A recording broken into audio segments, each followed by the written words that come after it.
Uses of radioactive isotopes. It is a misconception that radioactive elements are used only for making an atom bomb. Radioactive isotopes are used in various fields such as scientific research, agriculture, industry, medicine, etc. Radioactive substances are used in two ways. A. By using the radiation alone. B. By using the radioactive element itself. Radioactive isotopes are used in various fields as follows. 1. Industrial field. Radiography. Internal cracks and voids in cast iron articles and iron solder can be detected with the help of gamma rays. For this purpose, isotopes like cobalt 60, iridium 192 are used in the radiography camera. This technique is used for detecting flaws in metalwork. Measurement of thickness, density, and level. It is necessary to maintain the required thickness in the manufacture of aluminum, plastic, iron sheets of differing thickness. In the manufacturing process, a radioactive substance is placed on one side and an instrument to measure radiation on the other. The radiation read by the measuring instrument varies with the thickness of the sheet. Material inside a packing can also be examined by the same technique. Luminescent paint and radioluminescence. The radioactive substances, radium, promethium, tritium, with some phosphor are used to make certain objects visible in the dark. For example, the hands of a clock and certain other objects. Krypton 85 is used in high-intensity discharge lamps, while promethium 147 is used in portable X-ray units as the source of beta rays. Use in ceramic articles. Luminous colors are used to decorate ceramic tiles, utensils, plates, etc. Earlier, uranium oxide was used in these paints. So earlier uranium oxide was used, but then this uranium oxide, they used to give out radiations, and that's why they stopped the use of uranium oxide for making these luminous or bright colors or shining colors. 2. Field of agriculture. 1. The genes and chromosomes that give seeds properties like fast growth, higher productivity, etc. can be modified by means of radiation. 2. The radioactive isotope cobalt 60 is used for food preservation. 3. Onions, potatoes are irradiated with gamma rays from cobalt 60 to prevent their sprouting. So we have seen in the, especially in the rainy season, these onions, potatoes, no, they give out buds. No, the small buds come out on these potatoes and onions, and they become spoiled. They become very hard. It cannot be used for cooking, and that's why they pass this radiations through these onions and potatoes to stop them from sprouting, or what you call stop them from reproducing. Stop them from reproducing. So they will stop reproducing or producing babies or these buds on their bodies, on the bodies of the potatoes and the onions. So that's how it is used in the, for preserving onions and potatoes and all that. And okay, so they are irradiated. Irradiated means they are radiations of from cobalt. They are irradiated with gamma rays, which come from cobalt 60 to prevent their sprouting. That's why you have to be very careful also with these rays.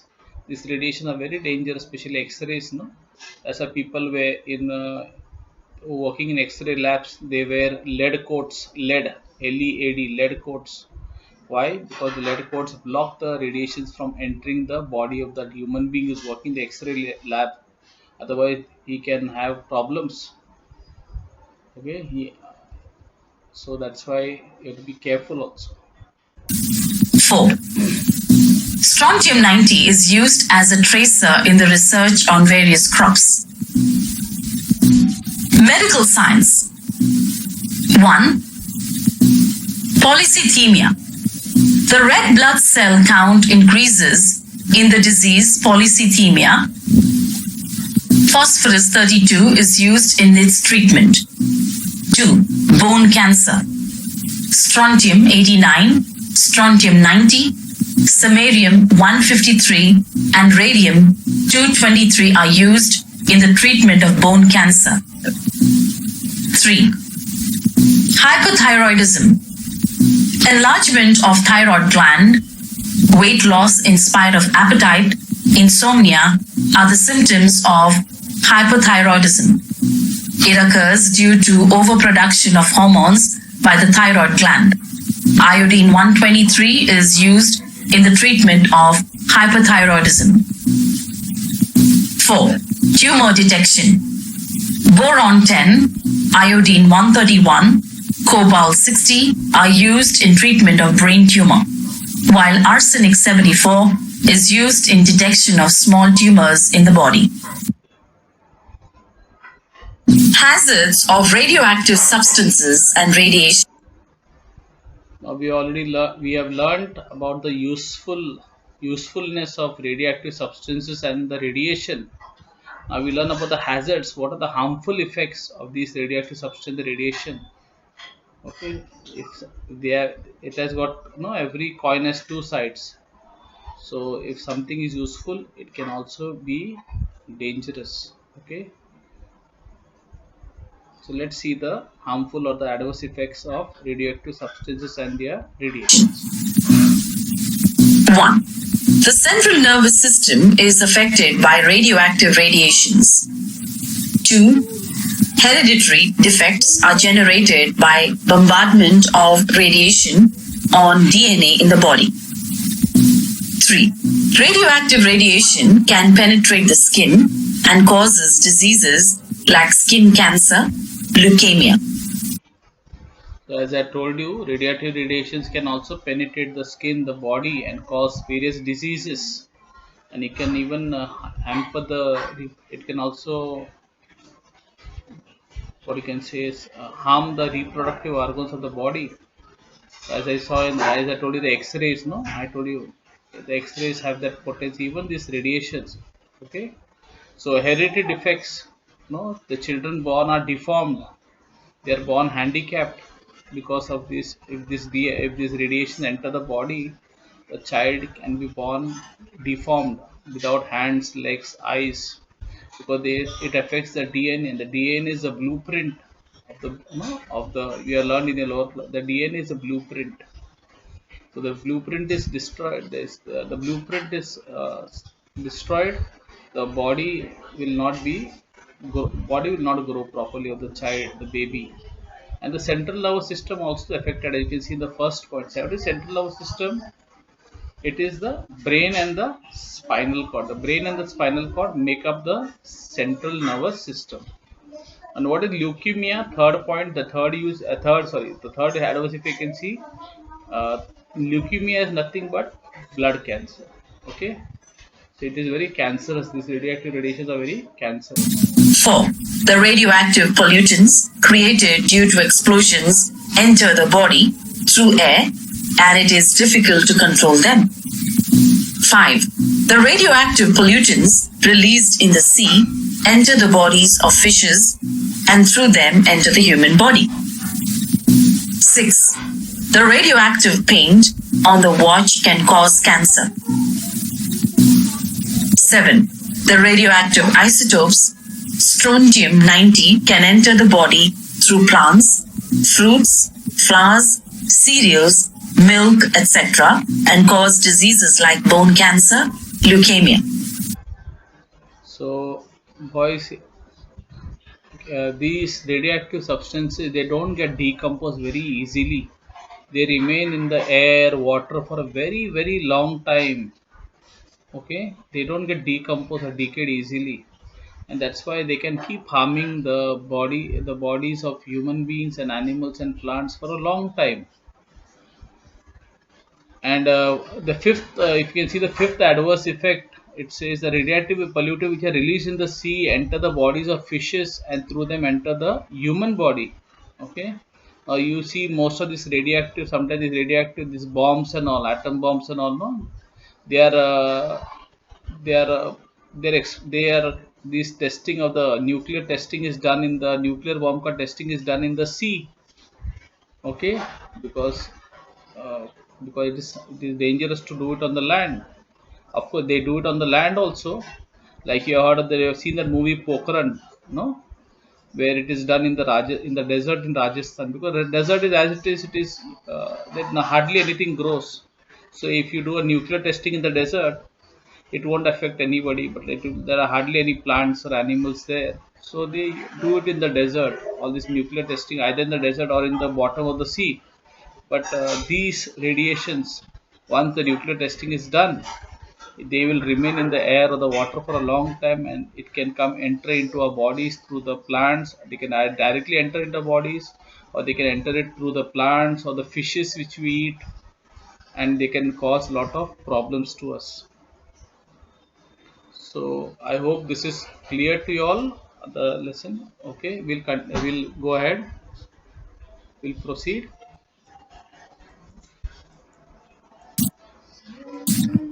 A peep into the past. Chernobyl disaster.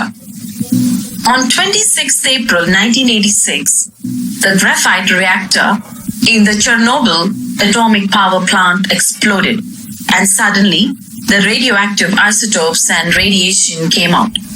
Due to this episode, radioactive isotopes entered the human body through water and land and caused genetic disorders. These got carried further into the next generation. Thyroid disorders increased in children as well as adults. As a result, the incidence of throat disease is greater there than in other places. So, my dear students, I hope you understood about the Chernobyl nuclear disaster which took place in 1986, where a nuclear reactor, or what you call a nuclear power plant, exploded because the safety measures were not followed. Now, some of you may not know what is a nuclear power plant or a nuclear reactor. Now, just as a nuclear power plant or a nuclear reactor is something very similar to a thermal power plant or a hydroelectric power plant. So, just as you have in a thermal power plant, we have electricity which is produced from coal, and in a hydroelectric power plant or what you call dams, electricity is produced from the flowing water which is stored in the dam when the dam is opened. So also electricity in a nuclear power plant, electricity is generated with the help of nuclear fuel. So just in thermal power plant, the fuel used is coal. In nuclear power plant, the fuel used is a nuclear substance like uranium and all that, uranium rods and all that. Okay, so in all this thermal power plant, hydroelectric power plant or nuclear power plant, electricity is generated. That's why it's called a power plant. So I hope that is clear. Now what I've done is, boys, I've downloaded a YouTube video on Chernobyl disaster, a small video, short video. So we'll have a look at this video, so you'll understand better, and you also understand a little more about the harmful effects or the adverse effects of this particular incident which took place at Chernobyl. So let's watch this video.